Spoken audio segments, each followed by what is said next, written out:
ሰላም ጤና ይስጥልኝ ክቡራትና ክቡራን ፕሮግራሜ ተከታታዮች የዛሬው ጠቃሚ የሆነ የህግ ምክር የሚመለከተው ሰነድ አልባ ይዞታ ያላችሁ ሰዎች ሰነድ አልባ ቦታ ያላችሁ ሰዎች የህግ ጥበቃ መብት አላችሁ ሆይ እንደዚሁም ካሳ የማግኘት መብት አላችሁ ሆይ የሚለውን ለናንተ ማቀርብላችሁ ነው የሚሆነው። ይህ ጠቃሚ የሆነ የህግ ምክር እንዳያመልጣችሁ። እንግዲህ ሰነድ አልባ ይዞታ ያላቸው ዜጎች መንግስት ቦታውን ለሌላ ሰው ሲጠጥባቸው ለልማት በሚል ሲወስድባቸው ካሳና ምትክ ቦታ የማግኘት መብታቸውን አስፈጻሚው አካል ሲነፍጋቸው ይስተዋላል። እንደ መከራከሪያም እንግዲህ የሚያቀርበው ምንድነው?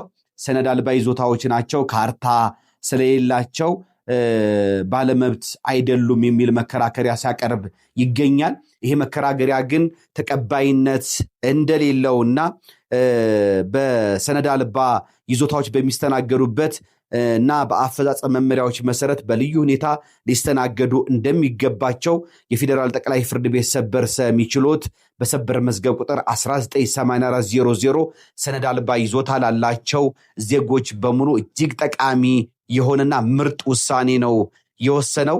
የጉዳዩ አመጣጥ ምንድነው የሚለውን አንድ በአንድ እምነግራችሁ ነው የሚሆነው።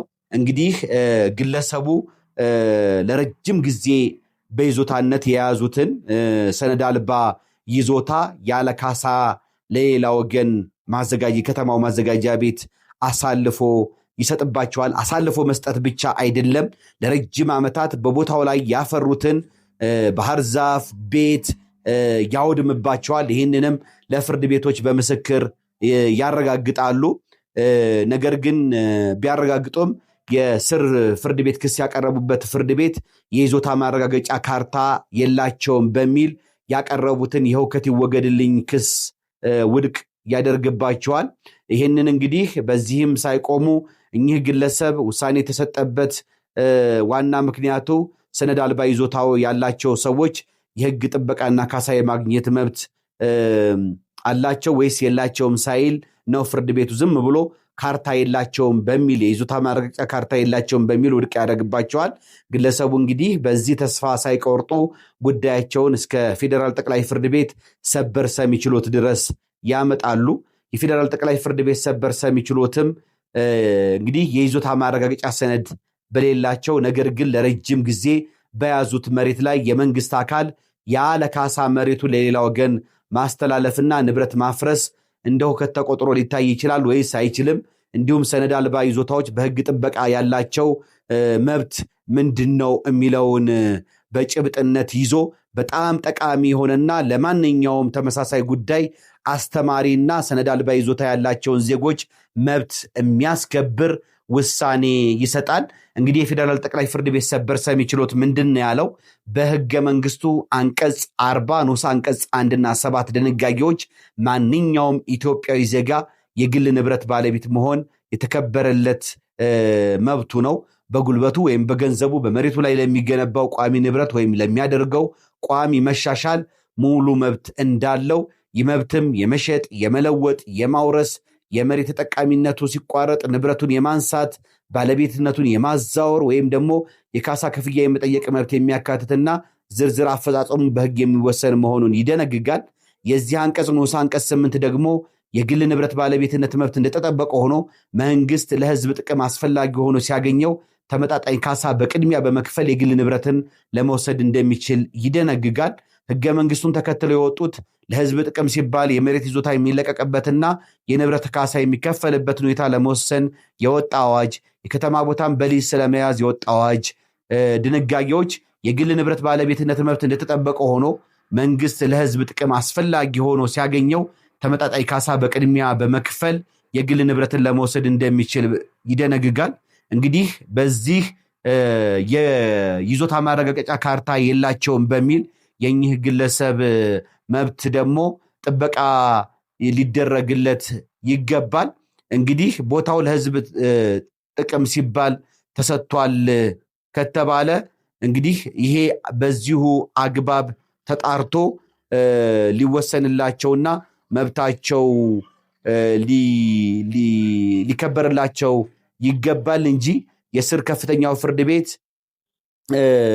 በአግባቡ በማስረጃ ሳያረጋግጥ ሰነድ አልባ ይዞታ ስለሆነ ወይም ደግሞ ካርታ ስለሌላቸው መብታቸው ሊከበርላቸው አይገባም በሚል የሰጠው ውሳኔ አግባብነት የለው።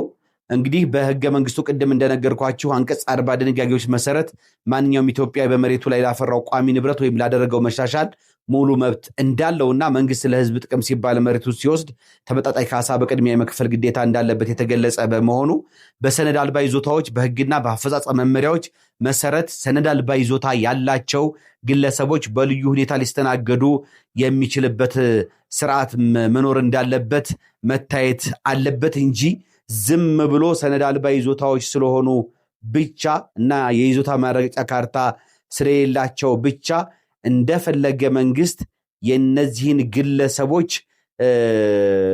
ንብረት ወይም ደግሞ ሀብት ይዞታቸውን በዘፈቀደ ያለ ካሳ ያለ ምትክ ቦታ መንጠቅ እንደማይችል የፌዴራል ጠቅላይ ፍርድ ቤት ሰበር ሰሚ ችሎት በሰበር መዝገብ ቁጥር 1984 00 አስገዳጅ ውሳኔ ሰጥቷል። ለዚህ ውሳኔውም እንግዲህ መሰረት ያደረጋቸው የመሬት ይዞታ ማስለቀቅና የካሳ ጉዳዮች አዋጅ እንደዚሁም የሊዝ አዋጁ እንደዚሁም ደግሞ የካሳ ጉዳዮችና የመሬት ማስለቀቅ ደንቦችን መመሪያዎችን ታሳቢ በማድረግ በሰነድ አልባ ይዞታዎች ያላቸው ሰዎች ቦታቸው ለልማት ሲወሰድ በምን አግባብ ነው መስተናገድ ያለባቸው፣ ለሌላ ሰው ሲሰጥ ለህዝብ ጥቅም ሲባል ሲወሰድ በምን አግባብ ነው መሰጠት ያለበት መወሰድ ያለበት የሚለው ታይቶ መወሰን አለበት እንጂ ካርታ ስለሌላችሁ ብቻ ወይም ደግሞ ይዞታ ማረጋገጫ ካርታ ስለሌላችሁ ብቻ በቦታው ላይ ያላችሁ ካሳ ማግኘትና ምትክ ቦታ የማግኘት መብት ይነፈጋል ሊባል አይገባም በሚል በጣም ጠቃሚ የሆነ ውሳኔ ሰጥቷል። ይሄ ውሳኔ እንግዲህ በአዲስ አበባም በሁሉም የሀገሪቱ ክልሎችና ክፍሎች በሙሉ ከገጠር እስከ ከተማ የሚሰራ እንግዲህ አስገዳጅ የሆነ ውሳኔ ነው። በተለይ በአሁኑ ሰዓት በተለያዩ ከተሞች ከኮሪደር ልማት ከመልሶ ማልማት ጋር በተያያዘ ብዙ ይዞታዎች ለልማት በሚል ይወሰዳሉ። በተለይ ደግሞ ሰነድ አልባ ይዞታ ያላቸው ሰዎች በጣም ከፍተኛ ጫና ነው የሚደርስባቸው። እንደዚሁም ደግሞ በጣም ከፍተኛ ጭንቀት ውስጥ ወድቀው ይገኛሉ። በመሆኑም ይሄ ሰበር ሰሚ ችሎት ውሳኔ እንግዲህ አይነተኛ መፍትሄ ይዞ ስለመጣ በሰበር መዝገብ ቁጥር 1984 ዋቢ ያድርጋችሁ የሚገጥሟችሁን ክርክሮች በዚሁ አግባብ እንዲዳኙላችሁና መብታችሁን በዚሁ አግባብ ማስከበር ክርክራችሁን በዚሁ አግባብ ማቅረብ ትችላላችሁ። ውድና የተከበራችሁ የፕሮግራም ተከታታዮች እጅግ ጠቃሚ የሆነ የህግ ምክርና መረጃ ለእናንተ እንዳቀረብኩ ይሰማኛል። አብሬያችሁ የነበርኩት የእናንተው ጠበቃና የህግ አማካሪ ዩሱፍ ከበረ የነበርኩኝ።